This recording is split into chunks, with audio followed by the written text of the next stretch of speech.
Hai, selamat siang. Perkenalkan, saya Priscilla Angelika. Saya merupakan mahasiswi dari Universitas Pelita Harapan, jurusan Pengelolaan Perhotelan kelas 1A. Di video kali ini, saya akan mendemokan cara membuat mango panna cotta. Selamat menyaksikan.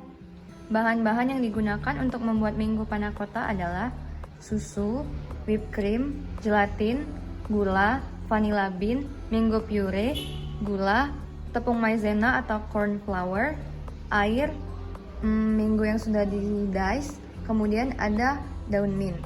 Alat yang digunakan adalah panci, pisau, balon whisk, talenan, dan kain yang sudah dibasahi dengan air. Bahan tambahan yang digunakan untuk membuat mango panna cotta adalah air dingin. Air dingin ini digunakan untuk proses blooming gelatin. Langkah pertama, masukkan air dingin ke dalam mangkok yang berisi gelatin. Langkah ini disebut proses blooming. Usahakan gelatinnya semua terendam di air yang dingin. Ketika melakukan proses blooming gelatin, usahakan tidak menggunakan air panas. Karena jika kita menggunakan air panas, gelatinnya akan larut di air tersebut. Kemudian tunggu gelatinnya itu blooming sekitar 10-15 menit. Selagi menunggu gelatinnya blooming, saya memotong vanilla bean terlebih dahulu. Di sini kita menggunakan setengah. Untuk mengambil bagian dalam atau isi vanilla bean, kita dapat memotong vanilla bean-nya dengan arah memanjang atau lurus. Setelah terbagi menjadi dua bagian, Isi dalamnya dengan menggunakan ujung pisau. Kita letakkan ke wadahnya. Kemudian kita akan memasak panna cottanya. Pertama, masukkan susu, whipping cream, gula, dan juga vanilla bean. Kemudian kita nyalakan kompor dengan api kecil dan kita aduk hingga gulanya larut.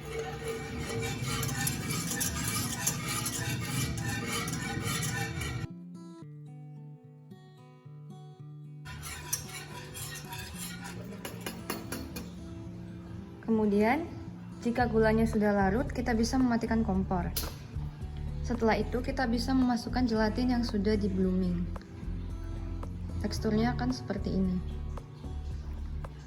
Kemudian kita masukkan dengan cara, pertama kita ambil gelatinnya dan kita squeeze. gelatin yang sudah di-squeeze saya masukkan ke dalam panci yang berisi susu, krim, gula, dan vanilla bean yang sudah dimasak tadi. Lalu aduk hingga gelatinnya larut.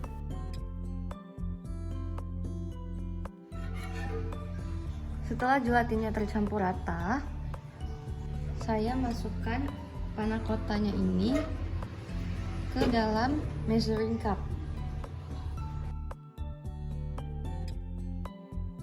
Karena panna cottanya ini masih panas, jadi saya tidak bisa langsung menuangkannya ke gelas ataupun mangkok yang digunakan untuk di plating atau di serve nanti. Jadi saya masukkan, terus saya tuangkan panna cottanya itu ke dalam measuring cup terlebih dahulu. Kemudian setelah panna cotta yang ada di dalam measuring cup ini suhunya agak lebih dingin atau sama dengan suhu ruang, saya bisa menuangkannya ke gelas yang akan saya gunakan untuk di serve atau di plating nantinya.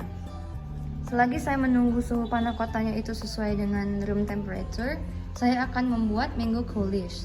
Di sini ada alat tambahan yaitu pan dan juga sendok kayu. Langkah pertama, saya masukkan mango puree ke dalam pan. Kemudian kita masukkan gula, air, dan juga tepung maizena. Kemudian hidupkan kompor.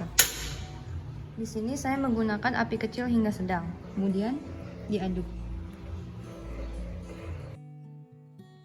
Ini saya aduk hingga teksturnya itu menjadi lebih kental dan warnanya itu menjadi lebih shiny.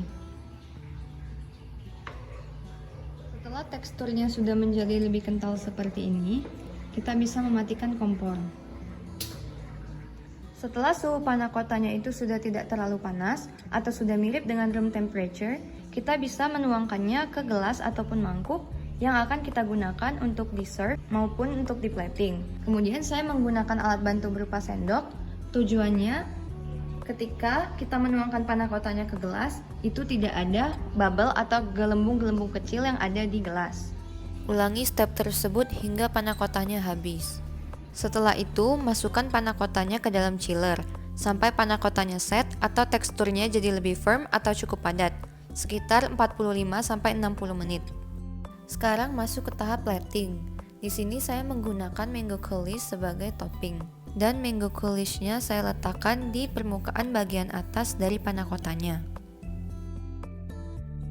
Di sini karena ada bekas mango coulis di sisi gelas, jadi saya bersihkan menggunakan tisu agar lebih bersih dan juga lebih rapi.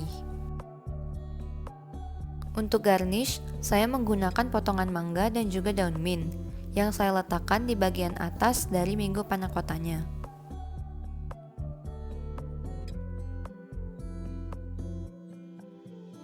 Ini adalah hasil dari mango panna cotta yang sudah di plating. Dan mango panna cotta pun siap untuk di-serve. Terima kasih. Demikian video tentang cara membuat mango panna cotta. Sekian dan terima kasih. Salam pariwisata Indonesia.